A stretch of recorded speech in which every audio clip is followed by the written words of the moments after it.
Bonsoir à tous et bienvenue sur Ultrafoot. J'espère que vous allez très bien.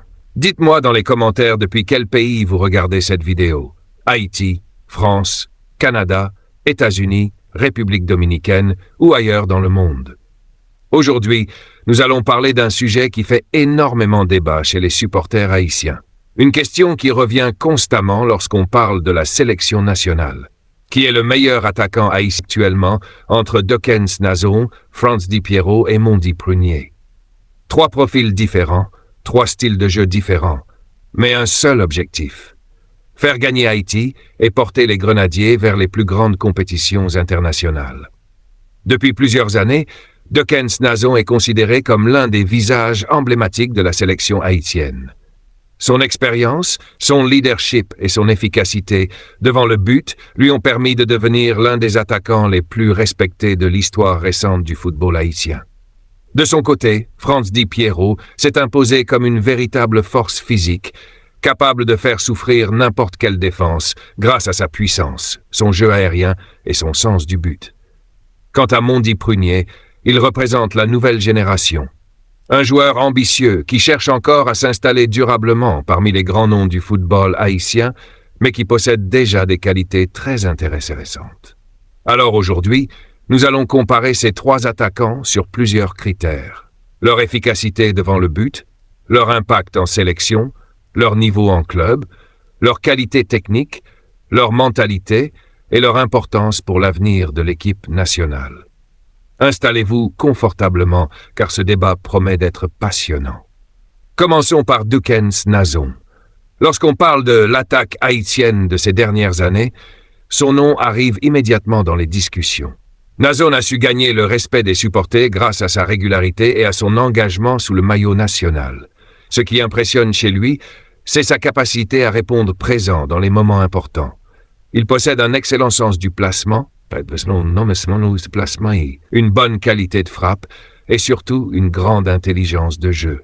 Contrairement à certains attaquants qui attendent simplement les ballons dans la surface, Nazon participe énormément à la construction des actions. Il décroche, aide ses milieux de terrain, crée des espaces et travaille pour l'équipe. Cette générosité dans l'effort est souvent appréciée par les entraîneurs. De plus, il a accumulé une expérience considérable au fil des années, ce qui lui permet aujourd'hui d'assumer un rôle de leader. Dans les vestiaires comme sur le terrain, son influence est importante. Beaucoup de jeunes joueurs regardent Dokens Nazon comme un exemple à suivre. Cependant, même les meilleurs joueurs ont des points faibles. Certains supporters reprochent parfois à Nazon un manque de régularité dans la finition. Il lui arrive de manquer des occasions relativement faciles, alors qu'il est capable d'inscrire des buts magnifiques dans des situations beaucoup plus compliquées. Cette irrégularité peut parfois frustrer les fans. Mais malgré cela, son bilan global reste très positif. Il a marqué de nombreux buts importants pour Haïti et continue de représenter une valeur sûre pour la sélection nationale. Passons maintenant à Franz Di Piero. Si Dokens Nazon est connu pour son intelligence de jeu, Piero est avant tout reconnu pour sa puissance physique impressionnante. C'est un attaquant capable de dominer les défenseurs dans les duels. Avec sa taille et sa force, il représente un véritable cauchemar pour les défenses adverses. Lorsqu'un centre arrive dans la surface, Piero est souvent le joueur que les défenseurs craignent le plus. Son jeu de tête constitue l'une de ses plus grandes qualités. Il est capable de marquer dans presque toutes les positions grâce à son excellent timing et à sa détente. Mais réduire Franz Di Piero à sa seule puissance physique serait une erreur. Il possède également une bonne technique et une capacité intéressante à conserver le ballon sous pression. Son rôle de point d'appui est essentiel pour ses équipes. Il permet à ses coéquipiers de remonter le terrain et de participer davantage au jeu offensif. En sélection nationale, Piero a souvent démontré son importance lors des matchs difficiles où Haïti avait besoin d'un joueur capable de faire la différence physiquement. L'une des grandes forces de Piero est également sa mentalité. C'est un joueur combatif qui ne renonce jamais. Même lorsqu'il traverse des périodes compliquées, il continue de travailler et de se battre. Cette détermination inspire souvent ses partenaires.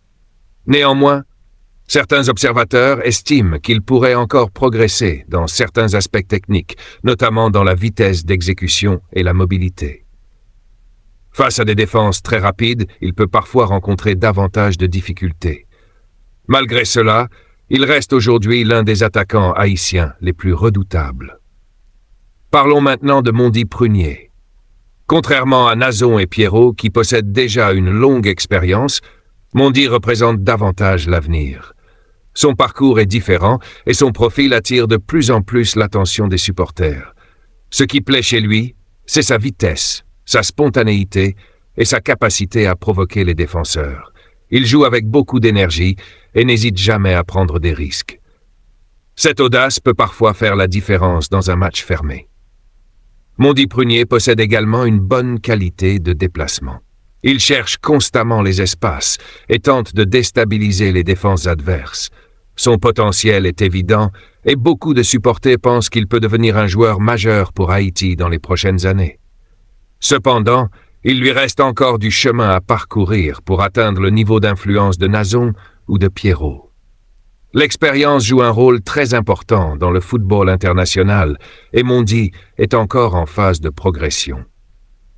Si nous comparons maintenant les statistiques et l'impact général de ces trois attaquants, Dekens Nazon conserve un avantage grâce à son expérience accumulée au fil des années.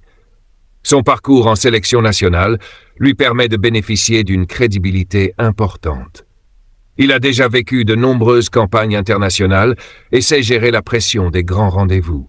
Franz Di Piero se situe également à un niveau très élevé grâce à son efficacité et à son importance tactique. Quant à Mondi Prunier, il dispose d'une marge de progression considérable, mais doit encore confirmer sur la durée. Sur le plan technique, le débat devient très intéressant. Nazon possède probablement la palette la plus complète. Il peut marquer, créer des occasions et participer au jeu collectif. Pierrot apporte davantage de puissance et de présence physique. Mondi, lui, mise davantage sur la vitesse et la percussion. Chaque joueur possède donc des qualités différentes qui peuvent être utiles selon les circonstances. Concernant le leadership, Dekens Nazon prend clairement l'avantage. Son ancienneté en sélection et son rôle de cadre lui permettent d'influencer le groupe. Franz Di Piero possède également une présence importante, mais son leadership s'exprime davantage par l'exemple et les performances sur le terrain. Mondi Prunier, encore jeune dans son parcours international, doit construire progressivement cette dimension de son jeu. Si l'on parle maintenant de complémentarité, beaucoup de supporters commettent peut-être une erreur en cherchant absolument à opposer ces trois joueurs. En réalité, ils pourraient être extrêmement efficaces ensemble. Imaginez une attaque où Pierrot occupe les défenseurs grâce à sa puissance, où Nazon organise les mouvements offensifs grâce à son intelligence de jeu, et où Mondi utilise sa vitesse pour attaquer les espaces. Cette combinaison pourrait poser énormément de problèmes aux adversaires. Le football moderne repose souvent sur la complémentarité des profils plutôt que sur la recherche d'un seul joueur dominant. Pour l'avenir de la sélection haïtienne, ces trois attaquants peuvent jouer un rôle majeur. Haïti rêve toujours d'une qualification historique pour la Coupe du Monde. Pour atteindre cet objectif, les Grenadiers auront besoin de toute leur force offensive. Nazon apportera son expérience, Pierrot sa puissance et Mondi son énergie. Ensemble, ils peuvent constituer l'une des attaques les plus intéressantes de la région. Mais alors, qui est réellement le meilleur? La réponse dépend finalement des critères utilisés. Si l'on privilégie l'expérience, le leadership et la polyvalence, Dekens Nazon possède un avantage. Si l'on recherche l'efficacité physique, la domination aérienne et la présence dans la surface, Franz Di Piero mérite probablement la première place. Si l'on regarde le potentiel futur et la marge de progression, Mondi Prunier représente sans doute le choix le plus prometteur. Personnellement, si l'on considère l'ensemble de la carrière et l'impact global en sélection nationale, Dekens Nazon conserve une légère avance. Son influence dépasse les simples statistiques. Il est devenu l'un des symboles du football haïtien moderne. Juste derrière lui, Franz Di Piero continue de démontrer qu'il est l'un des attaquants les plus efficaces de sa génération. Quant à Mondi Prunier, il possède toutes les qualités nécessaires pour rejoindre un jour cette catégorie d'élite. Une chose est certaine, le football haïtien peut être fier de disposer de plusieurs attaquants talentueux capables de représenter le pays avec fierté. Dans un contexte où de nombreuses sélections peinent à trouver des buteurs de qualité, Haïti dispose d'options intéressantes pour construire son avenir. Le défi sera désormais de créer un collectif capable d'exploiter pleinement les qualités de chacun. Et vous, qu'en pensez-vous? Êtes-vous team Dukens Nazon, team Franz Dillero ou team Mondi Prunier? Qui choisiriez-vous comme attaquant numéro 1 de la sélection haïtienne aujourd'hui? Dites-le dans les commentaires et expliquez votre choix. Le débat est ouvert et chacun peut avoir son opinion. Si vous avez aimé cette vidéo, n'oubliez pas de laisser un like, de vous abonner à Ultrafoot et d'activer la cloche de notification pour ne manquer aucune actualité du football haïtien et international. Merci à tous pour votre fidélité. Prenez soin de vous et à très bientôt pour une nouvelle vidéo sur Ultrafoot.